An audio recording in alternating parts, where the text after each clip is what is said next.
సాధారణంగా తన యొక్క వాంగ్మయంలో ఎక్కడా కూడా క్షేత్ర ప్రసక్తి తీసుకురారు. అటువంటి శంకర భగవత్పాదులు సంధ్యారంభ విజృంభితం అన్న శ్లోకాన్ని, అలాగే భృంగీచ్ఛా నటనోత్కట కరిమదగ్రాహీ స్ఫురన్మాధవాహ్లాదో అన్న శ్లోకాన్ని కూడా శ్రీశైల క్షేత్ర పరంగా చేశారు. అంటే ఈ క్షేత్ర మహాత్మ్యం ఎంత గొప్పదో ఎవరైనా అర్థం చేసుకోవచ్చు. శంకరాచార్యుల వారు సాక్షాత్ పరమశివుడు. ఎందుచేత అంటే నమ కపర్దినీచ వ్యుక్తకేశాయచ అంటుంది రుద్రాధ్యాయం. కపర్ది అంటే చాలా పెద్ద జటాజూటం ఉన్నవాడు. వ్యుక్తకేశాయచ అంటే ఆ జుత్తు తీయబడి బోడిగుండుతో ఉండేటటువంటి వాడు. అంత పెద్ద జటాజూటం ఉన్నటువంటి పరమశివుడు ఒకప్పుడు గంగావతరణం జరుగుతుంటే గంగ అహంకరించిందని తన జటాజూటంలో పట్టేయడం మొదలు పెడితే ఒక్క చుక్క గంగ కూడా కింద పడడానికి అవకాశం లేక చాలా కాలం పాటు ఆయన జటాజూటంలోనే తిరుగుతూ ఉండిపోయింది తప్ప అసలు నిర్గమించలేకపోయింది. సాకథం చిన్మహీం గంతుం నశక్నోద్యత్నమాస్థితః నైవ నిర్గమనం లేభే జటామండల మోహిత అంటారు వాల్మీకి మహర్షి. అసలు ఆయన యొక్క జటాజూటంలోంచి బయటికి రావడానికి మార్గం తెలియక కొన్ని సంవత్సరముల పాటు ఆ జటాజూటంలోనే గంగ తిరుగుతూ ఉండిపోయింది. అంత పెద్ద జటాజూటంతో వ్యోమవత్వ్యాప్తదేహాయ దక్షిణామూర్తయే నమః, ఆకాశమంతా కూడా ఆయన యొక్క జటాజూటమై విరాట్ స్వరూపంతో ఉంటాడు. అటువంటి శంకరుడు వ్యుక్తకేశాయచ అసలు జుత్తు లేనటువంటి వాడై బోడిగుండుతో ఈ దేశంలో సన్యాసాశ్రమంలో ఒకానొకప్పుడు శంకరాచార్యుల వారు అన్న పేరుతో పర్యటించారు. ఆసీతు హిమాచల పర్యంతం పర్యటించడానికి కేవలం సన్యాసాశ్రమమైతేనే పనికొస్తుందని, బ్రహ్మచారిగా ఉంటే గురువుగారి దగ్గర కూర్చొని పాఠం నేర్చుకోవాలి తప్ప యథేచ్ఛగా దేశ సంచారం చెయ్యడం కుదరదని, గృహస్థాశ్రమంలో ఉన్నట్లయితే తన యొక్క భార్యాబిడ్డలని పోషించుకోవడానికి ఒక చోట స్థిర నివాసము చేయవలసి ఉంటుందని, వానప్రస్థాశ్రమమైతే ఏ అరణ్యం లాంటి చోటో ఏకాంతంగా తపస్సు చేసుకోవలసినటువంటి అవసరం ఉంటుందని, ధర్మప్రబోధం చెయ్యడానికి, వేదము యొక్క ప్రమాణాన్ని నిలబెట్టడానికి, ఆసీతు హిమాచల పర్యంతము పర్యటించడానికి యోగ్యమైనటువంటి ఆశ్రమము సన్యాసాశ్రమము కనుక బాల్యమునందే అసాధారణమైనటువంటి ప్రజ్ఞా పాఠవములను ప్రకటించినటువంటి వారై ఆయన ఆతురుత సన్యాసం స్వీకరించి, గురువు లేని విద్య గుడ్డి విద్య కనుక గోవింద భగవత్పాదాచార్యుల వారిని గురువుగా స్వీకరించి సనాతన ధర్మాన్ని ప్రతిష్ఠ చెయ్యడం కోసం ఆసీతు హిమాచల పర్యంతం పాదచారి అయి సన్యాసాశ్రమ ధర్మానికి విరుద్ధం కాని రీతిలో పర్యటించారు.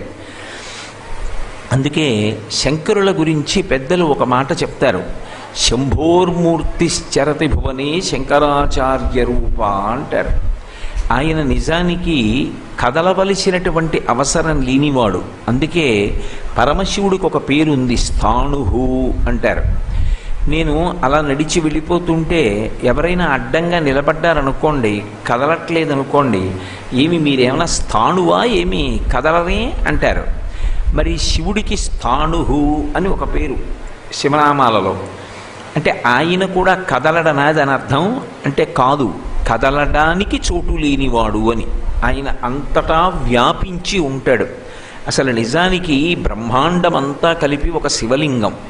ఆ పాతాళ నభస్థలంత భవన బ్రహ్మాండమా విస్ఫుర జ్యోతిస్ఫాటికలింగమౌళి విలసత్పూర్ణేందువంతామృతై అస్తోకప్లుతమేకమీశమనిశం రుద్రానువాకాన్ జపం ధ్యాయేత్ ఈప్సిత సిద్ధయే ధ్రువపదం విప్రోభిషించేచ్చివం బ్రహ్మాండవ్యాప్తదేహ భసిత హిమరుచాభాసమానాభుజంగై అని యజుర్వేదం కీర్తించింది. బ్రహ్మాండవ్యాప్త రూప, ఈ బ్రహ్మాండమంతా కూడా నిండి నిబిడీకృతమై ఉంటాడు ఆయన. ఆయన కానిది లోకంలో ఏమీ లేదు. అందుకే శంకరాచార్యులు వారు దక్షిణామూర్తి స్తోత్రం చేస్తూ ఆయన గురించి భురంభంశనలో నిలోంబర మహార్నాథో హిమాంసు పుమాన్ ఇత్యాభాతి చరాచరాత్మకమిదం యస్యైవ మృత్యష్టకం నాణ్యక్కించన విద్యతే విమృశతాం యస్మాత్ పరస్మాత్ విభో తస్మై శ్రీగురుమూర్తయే నమగిదం శ్రీదక్షిణామూర్తయే అంటారు. మనం బయట అనుభవించగలిగినటువంటివి 8గానే కనపడతాయి. ఒకటి ఈ పృథివీ. ఈ పృథివీ ఆయనే అని చెప్పడానికి కాంచీపురంలో పృథివీలింగం అయ్యాడు. నీరు, ఈ నీరు నేనే అని చెప్పడానికి జంబుకేశ్వరంలో జలలింగం అయ్యాడు. అగ్ని, అగ్ని నేనే అని చెప్పడానికి అరుణాచలంలో అగ్నిలింగం అయ్యాడు. వాయువు, ఆ వాయువు నేనే అని చెప్పడానికి శ్రీకాళహస్తిలో వాయులింగం అయ్యాడు. ఆకాశము, ఈ ఆకాశమంతా నేనే అని చెప్పడానికి చిదంబరంలో ఆకాశలింగం అయ్యాడు. సూర్యుడు, ఈ సూర్యుడు నేనే అని చెప్పడానికి కోణార్కలో సూర్యలింగం అయ్యాడు. చంద్రుడు, ఆ చంద్రుడు నేనే అని చెప్పడానికి సీతాకుండంలో చంద్రలింగం అయ్యాడు. యజమాని, నేను నేను అంటుంటాం కదూ, ఆ లోపల ఉన్నటువంటి యజమాన స్వరూపం నేనే అని చెప్పడానికి కాఠ్మండూలో యజమానలింగం అయ్యాడు. అసలు శివుడు కానిది ఏమీ లేదు. అంతటా నిండి నిబిడీకృతమైనటువంటి వాడు ఎవరు అంటే శివస్వరూపం ఒక్కటే. అందుకే బ్రహ్మాండము అంటారు. అండము అంటే గుడ్డు. గుడ్డు ఇలా పట్టుకుంటే ఒక పక్కకి ఏటవాలుగా ఉంటుంది. శివలింగం పానవట్టం ఎప్పుడు ఉత్తర దిక్కుకి తిరిగి ఉంటుంది. అందుకే శివలింగాన్ని చూస్తే దిగ్భ్రాంతి ఉండదు. దిగ్భ్రాంతి అంటే ఏది ఏ దిక్కు అన్నది తెలియకుండా ఉండదు. పానవట్టం ఎటుందో అది ఉత్తర దిక్కు అని గుర్తు. అసలు ఈ బ్రహ్మాండమంతా కలిపి ఒక శివలింగము. దూర్జటి కాళహస్తీశ్వర మహాత్మ్యమునందు దర్శనం చేశాడు. ఉదయగ్రావము పానవట్టము అభిషేకో సంరంభంబు వాద్ధి అని ధరిద్వాంతము ధూపధూమము జ్వలద్దీప ప్రభారాశి కౌముది తారానివహంబులద్భుత సుమంబులుగా తమోదూత సఖ్యదమై సీత గభస్తి బింబ శివలింగం బొప్పే ప్రాచీదిశన్నన్నాడు. ఉదయగ్రావము పానవట్టము అభిషేకూ తత్ప్రవాహంబు వార్ధి. ఈ బ్రహ్మాండమంతా ఒక శివలింగం అయిపోతే దానికి చేసినటువంటి అభిషేక జలాలన్నీ ఉత్తర దిక్కున సముద్రమయ్యాయి. నక్షత్రములన్నీ కూడా పువ్వులయ్యాయి. వెన్నెలంతా కూడా ఆయనకి వేసినటువంటి ధూపం అయింది. ఈ బ్రహ్మాండమంతా శివస్వరూపమై నిండిపోతుంది.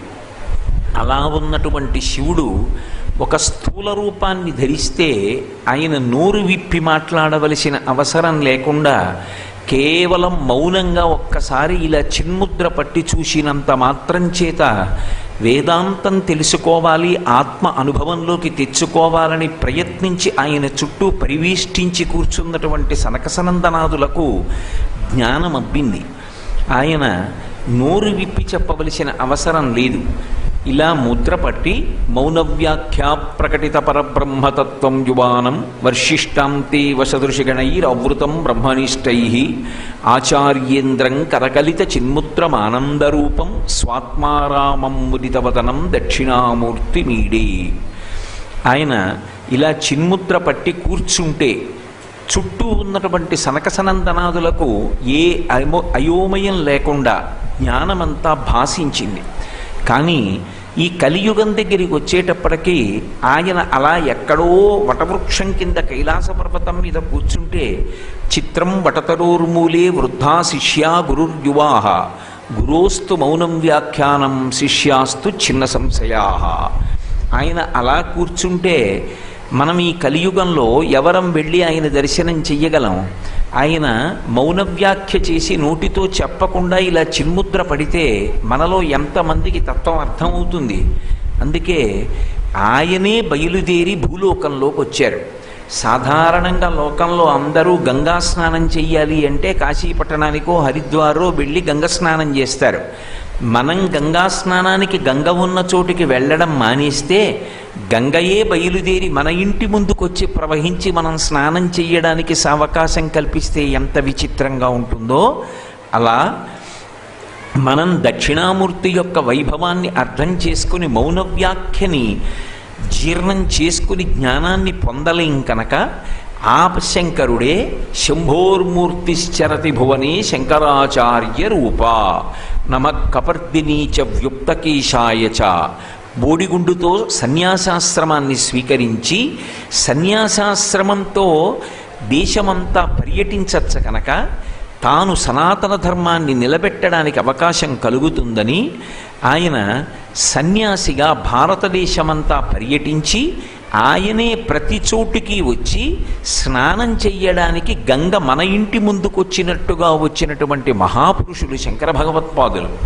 శంకరాచార్యుల వారి యొక్క జీవిత చరిత్రలో చెప్తారు, శంకర భగవత్పాదుల అవతారం తీసుకునేటప్పటికీ అవైదికమైనటువంటి వాదనలు ఈ దేశంలో కోకొల్లలుగా నిండిపోయాయి. అటువంటి సమయంలో ఆయన వెనక ప్రభుత్వం లేదు, ఆయన వెనక స్వచ్ఛంద సంస్థలు లేవు, ఆయన వెనక ఎవరూ పరివారం లేరు. ఒక్కొక్కసారి అయితే ఆయన్ని భౌతికంగా మట్టు పెట్టాలన్న ప్రయత్నం కూడా చేశారు. అయినా సరే సత్యదండాన్ని పట్టుకొని ప్రేమతో అందరినీ జయించి తాను వాదించినప్పుడు అవతల వారి సిద్ధాంతములలో ఏదైనా మంచి ఉంటే మంచిని గౌరవించి ఏది అపోహయో ఏది సత్యము కాదో దానిని తొలగించి పరమ ప్రామాణికమైనటువంటి వేదాంతర్గతమైన అద్వైత సిద్ధాంతాన్ని పునఃప్రతిష్ఠ చేసినటువంటి మహాపురుషులు శంకర భగవత్పాదులు. అటువంటి శంకర భగవత్పాదుల జీవితంలో వారు సాధించినటువంటి విషయం లేదు. వారు ఎన్నో దేవాలయాలలో దేవతల యొక్క తేజస్సు చాలా ఎక్కువగా ఉండి ఆ తేజస్సు ముందు ప్రజలు నిలబడలేని స్థితి ఉంటే ఆ దేవతల యొక్క కళని తేజస్సుని తగ్గించి అది నిరుపయోగం కాకూడదు కనుక మళ్ళీ శ్రీచక్రంలో ప్రవేశపెట్టారు. కాంచీపురంలో అలా అమ్మవారి ముందు కామాక్షి పరదేవత ముందు పృథివీ యందు శ్రీచక్రం వేసి అమ్మవారిలోని తేజస్సుని శ్రీచక్రంలో ప్రవేశపెట్టారు. జంబుకేశ్వరంలో అఖిలాండేశ్వరి తల్లి యొక్క విశేషమైనటువంటి తేజస్సుని భక్తులు తట్టుకోలేకపోతే ఆమె తేజస్సు ముందు నిలబడగలిగినటువంటి ఉపాసన బలం మనకి లేనటువంటి పరిస్థితులలో ఆమె తేజస్సుని కొంత తగ్గించి శ్రీచక్రతాటంకములు వేసి ఆ శ్రీచక్రతాటంకములు మళ్ళీ అమ్మవారి యొక్క చెవులకే పొదిగారు. ఎందుకంటే అది జలక్షేత్రం. భూమి మీద అయితే శ్రీచక్రం వెయ్యొచ్చు, అప్పు క్షేత్రంలో జలక్షేత్రంలో నీటిలో శ్రీచక్రం వేయడం కుదరదు. అందుకే వజ్రతాటంకములను శ్రీచక్ర రూపంలో చేయించి అమ్మవారి యందు అధికంగా ఉన్న తేజస్సుని తగ్గించి తాటంకముల యందు ప్రవేశపెట్టి మళ్ళీ ఆ తాటంకములను అమ్మవారి యొక్క చెవులకు అలంకరించి కావేరీ నదీ ప్రవాహం ఎప్పుడూ ఇంకిపోకుండా ద్రవిడ దేశమంతా సస్యశ్యామలమై ఉండేటట్టుగా చేసినటువంటి మహాపురుషులు శంకర భగవత్పాదులు. ప్రస్థానత్రయానికి అంతటికీ భాష్యమిచ్చిన మహాపురుషులు శంకర భగవత్పాదులు. ప్రస్థానత్రయం అంటే భగవద్గీత, ఉపనిషత్తులు, బ్రహ్మసూత్రాలు, ఈ మూడింటిని కలిపి ప్రస్థానత్రయం అంటారు. ఈ మూడిటికి భాష్యం ఇచ్చినటువంటి వారు ఒక్క శంకర భగవత్పాదులే ఇచ్చారు. అలాగే ఆయన చెయ్యనటువంటి స్తోత్రం లేదు. ఆయన ప్రాతస్మరామి స్తోత్రం దగ్గర నుంచి నిద్ర లేవగానే చదువుకోవలసినటువంటి స్తోత్రాల దగ్గర నుంచి పంచరత్నాలు, భుజంగ ప్రయాంత స్తోత్రములు ఇటువంటివి ఎన్నో అందించారు. స్వయంగా తాను కైలాస పర్వతానికి వెళ్ళి యోగ విద్యతో పరమశివుడు ఆయనకి ఇచ్చినటువంటి 5 శివలింగములను భారతదేశానికి తీసుకొచ్చారు. కర్మభూమి కనుక ఆ శివలింగములు ప్రతిరోజు అభిషేకం చేయబడి ఈ దేశము ఎప్పుడూ సస్యశ్యామలంగా ఉండాలని అది గృహస్థుకు అప్పజెపితే ఏ కారణం చేతనైనా వాటి ఆరాధనలో వైక్లభ్యం ఏర్పడుతుందేమోనని ఆ 5 శివలింగములలో దక్షిణ దేశంలో ప్రత్యేకించి 2 శివలింగములను పీఠములకు అప్పజెప్పారు. అందులో ఇప్పటికీ కూడా యోగలింగము కాంచీపురంలో కంచి కామకోటి పీఠం చేత ఆరాధింపబడితే భోగలింగము శృంగగిరి పీఠాధిపతుల చేత ఆరాధింపబడుతోంది. 2 స్ఫటికలింగములు. ఇటువంటి స్ఫటికలింగాల్ని తీసుకొచ్చి 5 చోట్ల నేపాల్ దగ్గర నుంచి 5 చోట్ల ప్రతిష్ఠించి వాటికి నిరంతరము అభిషేకం జరిగినటువంటి కారణం చేత భారతదేశంలో కరువు కాటకాలు ఏర్పడకుండా అందరూ కడుపు నిండా అన్నం తినడానికి కావలసినటువంటి వ్యవస్థని సుగమం చేసినటువంటి మహాపురుషులు శంకర భగవత్పాదులు. వారు శివానందలహరి, సౌందర్యలహరి అని 2 స్తోత్రములు చేశారు. అందులో సౌందర్యలహరి ఆశ్చర్యకరమైన రీతిలో ఈ దేశమునకు అందింది అని పెద్దలు చెప్తారు.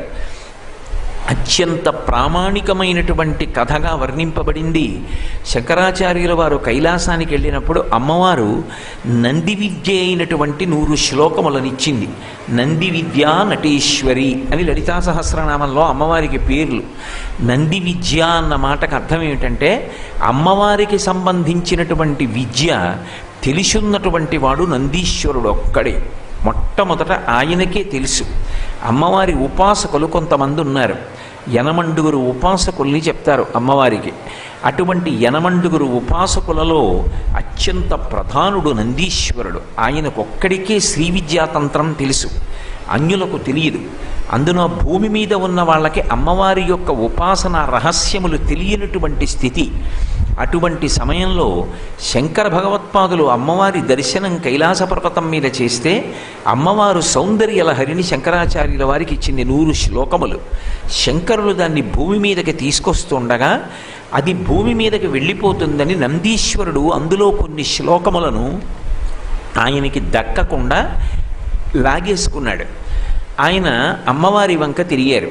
అమ్మవారంది, నా యొక్క వైభవం ఏమిటో, నా యొక్క శ్రీ విద్యా తంత్రం ఏమిటో తెలుసున్నటువంటి వాడు శంకరుడు. అటువంటి శంకరుడే శంకరాచార్యుల వారిగా ఉన్నావు. నీకు తెలియనిదా? ఏ శ్లోకములు నందీశ్వరుడు తీసేశాడో వాటిని నువ్వు పూరించేసేయమంది. వెంటనే శంకరాచార్యుల వారు పూరించారు. అందుకే ఆనందలహరి సౌందర్యలహరి అని సౌందర్యలహరి 2గా విడిపోతుంది. ఒకటి 51 శ్లోకాలు, ఒకటి 49 శ్లోకాలు. స్వయంగా పూరణ చేసి 100 శ్లోకములతో కూడుకున్న సౌందర్యలహరిని భూమి మీదకి తీసుకొచ్చి అమ్మవారి యొక్క ఆరాధనా విధానానికి సంబంధించిన తంత్రాన్నంతటినీ కూడా ప్రవర్తింపచేసినటువంటి మహాపురుషులు శంకర భగవత్పాదాచార్యులు. వారు సాధించనటువంటి విజయం లేదు. వారికి శ్రీశైలానికి చాలా విశేషమైనటువంటి సంబంధం. ఎందుచేత అంటే వారు ఈ శ్రీశైల పర్వతం మీదకు వచ్చినప్పుడే ఒక కాపాలికుడు ఆయన యొక్క శిరస్సుని కోరుకున్నాడు. నేను అమ్మవారికి సమర్పించడానికి నాకు ఒక చక్రవర్తి శిరస్సన్నా కావాలి, మహాభక్తి జ్ఞాన వైరాగ్యములు కలిగినటువంటి పరివ్రాజకుని శిరస్సన్నా కావాలి. చక్రవర్తి శిరస్సు సంపాదించలేను. మీరు శరీరము నేను కాదని తెలుసుకున్నవారు కాబట్టి మీ శిరస్సు నాకు ఇవ్వండి అని అడిగాడు. తప్పకుండా ఇస్తాను. శిష్యులు చుట్టూ ఉంటే అంగీకరించరు. వాళ్ళు రేపు పాతాళగంగలో స్నానానికి వెడతారు, వచ్చి నా శిరస్సు తీసుకోమన్నారు. శంకరాచార్యుల వారు ధ్యానంలో ఉండగా కాపాలికుడు కత్తి ఎత్తి శంకరుల యొక్క శిరస్సు తరగబోయాడు ఈ కొండ మీది. ఎందుకో గురువుగారికి ఏదో ప్రమాదం జరుగుతోందని శిష్యుడైన పద్మపాదాచార్యుల వారు పాతాళగంగలో స్నానం చేస్తూ గుర్తించారు. వెంటనే నృసింహస్వామిని స్తోత్రం చేశారు. పద్మపాదాచార్యుల వారే సింహస్వరూపాన్ని పొంది ఉపాసనా బలం చేత కత్తి శంకరాచార్యుల వారి మీద పడే లోపలే ఒక్క దూకున పాతాళగంగ నుంచి వచ్చి కత్తి ఎత్తిన కాపాలికుణ్ణి సంహరించి శంకర భగవత్పాదుల్ని కాపాడారు. శంకరాచార్యుల వారికి శ్రీశైల క్షేత్రానికి అంత గొప్ప సంబంధం. శంకరాచార్యుల వారు శ్రీశైలానికి సంబంధించినటువంటి అనేక రహస్యములను వెలుగులోకి తీసుకొచ్చింది ఆయనే. యోగతారావళి అని వారు ఒక స్తోత్రం చేశారు. అందులో మనసు యొక్క వైభవాన్ని వర్ణిస్తూ మనసుని లయం చేయడం, మనసుని స్థిరంగా నిలబెట్టడం అంత తేలిక కాదు. మీరు ఏ పని చేద్దామన్నా మనసు దాని మీద నిలబడకుండా జారిపోయి ఇంకొక విషయం మీదగా వెళ్ళిపోతూ ఉంటుంది. అలా వెళ్ళిపోయేటటువంటి మనస్సు, చంచలమైన మనస్సు తనంత తానుగా స్థిరంగా నిలబడేది ఎక్కడ అంటే ఒక్క శ్రీశైల క్షేత్రంలోనే నిలబడుతుంది. అందుకే శ్రీశైల శృంగపు హరీష కథోపలప్స్యే గాత్రం యథామబలతాః పరివేష్టయంతి అని ఇక్కడే అటువంటి ధ్యానసిద్ధి కలుగుతుంది అని శంకర భగవత్పాదులు నిర్ధారించారు. అటువంటి శంకర భగవత్పాదుల్ని లోకం ఏమని కీర్తిస్తుంది అంటే దేవాలయంలో ఉండేటటువంటి శివలింగం అలాగే ఉంటుంది, అది కదిలి రాదు, కదిలించరు కూడా. కానీ శివలింగం స్థిరమూర్తిగా ఉంటే ఆయన పనుపున చరమూర్తిగా ఉత్సవమూర్తి అంటారు. ఆయనకి ప్రతినిధిగా స్వామి బయలుదేరి ఇక్కడికి వస్తాడు. ఇప్పుడు ఇక్కడ శివమూర్తి ఉన్నారు అంటే ఆయన ఒకటి, జ్యోతిర్లింగం ఒకటి కాదు. ఆయన బయటికి కదిలి రావాలనుకున్నాడు అనుకోండి, ఉత్సవమూర్తి అన్న పేరుతో బయలుదేరి వస్తాడు. తల్లి భ్రమరాంబ అక్కడ దేవాలయంలో విరాజమానురాలై ఉంటుంది. ఆ తల్లి కదిలి రావాలనుకుందనుకోండి, అదిగో అలా ఉత్సవమూర్తిగా కదిలి వస్తుంది. శంకరుడు కైలాస పర్వతం మీద స్థిరమూర్తిగా కూర్చుంటే ఆయన యొక్క ఉత్సవమూర్తి చరమూర్తి శంకరాచార్యుల వారు. అందుకే ఆయన అక్కడుంటే ఈయన ఇక్కడ ఈ భారతదేశం అంతా కూడా తిరుగాడారు. శంకరాచార్యుల వారిని గురించి ఒక మాట చెప్తారు, వారు పార్వతీ పరమేశ్వరుల యొక్క సమాహార స్వరూపం. అందుకే వారు కన్నులు మూసుకుని ధ్యానం చేస్తే ఏ కదలిక లేకుండా శివుడుగా నిలబడతారు, అహం బ్రహ్మాస్మి అని. అదే శంకరాచార్యుల వారు కదిలి వెళ్ళారా, ఆయన నోటి వెంట అజ్ఞాన దాహకత్వమును కల్పించగలిగినటువంటి అద్భుతమైన ప్రబోధం వెలువడుతుంది. అప్పుడైన అమ్మవారి స్వరూపం. కదలికలన్నీ అమ్మవారు, కదలికలు ఆగిపోతే శివుడు. కదలికలతో అమ్మవారై కదలికలు లేకుండా ధ్యానంలో కూర్చోగలిగినటువంటి నిష్ఠాగరిష్ఠులు కనుక పార్వతీ పరమేశ్వరుల యొక్క సమాహార స్వరూపంగా శంకర భగవత్పాదుల్ని వర్ణిస్తారు. శంకరులకు దేశికులు అని ఒక పేరు. అందుకే తోటకాచార్యుల వారు శంకరాచార్యుల వారి గురించి మాట్లాడుతూ భవశంకర దేశిక మే శరణం అంటారు. దేశికులు అన్న మాటకు అర్థం ఏమిటంటే దిశానిర్దేశము చేయువారు అని. అసలు మనిషి ఎలా ఉపాసన చెయ్యాలో, భక్తి అన్న మాటకు అర్థం ఏమిటో, ఎలా పూజ చెయ్యాలో, పూజామందిరం ఎలా ఉండాలో, ఏ ఏ మూర్తులు పూజ యందు ఉండాలో, పూజ చేసినప్పుడు కలిగే ఫలితం ఏమిటో, ఏ స్తోత్రం చెయ్యాలో, జ్ఞానం ఎలా కలుగుతుందో, యోగం ఎలా ఉంటుందో, వైరాగ్యం ఎందుకు వస్తుందో వారు చెప్పనటువంటి విషయం లేదు. వారు దిశ చూపించిన వారు కనుక వారికి దేశికులని పేరు. అలాగే భగవత్పాద అంటారు శంకరాచార్యుల వారిని. అందుకే శంకరుల గురించి చెప్తూ శృతి స్మృతి పురాణానాం ఆలయం కరుణాలయం నమామి భగవత్పాద శంకరం లోకశంకరం అంటారు. ఆయన శృతి అంటే వేదమునకు, స్మృతి అంటే ఋషులు శృతిని ఆధారం చేసుకొని తీసుకొచ్చినటువంటి స్మృతి గ్రంథములకు, శృతి స్మృతి ఎందు చెప్పబడినటువంటి వంశము, ఆ వంశానుచరితము చెప్పినటువంటి పురాణమునకు కూడా రాశీభూతమైనటువంటి గురుస్వరూపం. శృతి స్మృతి పురాణానాం ఆలయం కరుణాలయం. వారు అపారమైనటువంటి కరుణా సింధు. వీడు పనికి మాలినవాడని, వీడు ఎందుకు పనికొస్తాడని ఎవ్వరినీ కూడా పక్కకి పెట్టేయడం శంకరాచార్యుల వారు ఎన్నడూ చెయ్యలేదు. ప్రతివారు వృద్ధిలోకి రావాలి అని అందరికీ ప్రబోధం చేసినటువంటి మహాపురుషులు శంకరులు. అందుకే ఆలయం కరుణాలయం నమామి భగవత్పాద శంకరం లోకశంకరం. అటువంటి శంకరుల యొక్క పాదములు పట్టుకుంటే ఏమందుతుంది అంటే భగవంతుని యొక్క పాదములు అందుతాయి. ఆయన పాదములకు నమస్కరిస్తే, ఆయన పాదములు గట్టిగా పట్టుకుంటే భగవంతుని యొక్క పాదములు అందుతాయి. అందుకే సంప్రదాయంలో ఇప్పటికీ ఒక మాట చెప్తారు, బయట గురువు లేనటువంటి వారు గురువుగా ఎవరిని పెట్టుకోవాలి అంటే శంకరాచార్యుల వారిని గురువుగా పెట్టుకోవచ్చు అని చెప్తారు. అటువంటి అధికారం ఒక్క శంకర భగవత్పాదులకే చెల్లింది.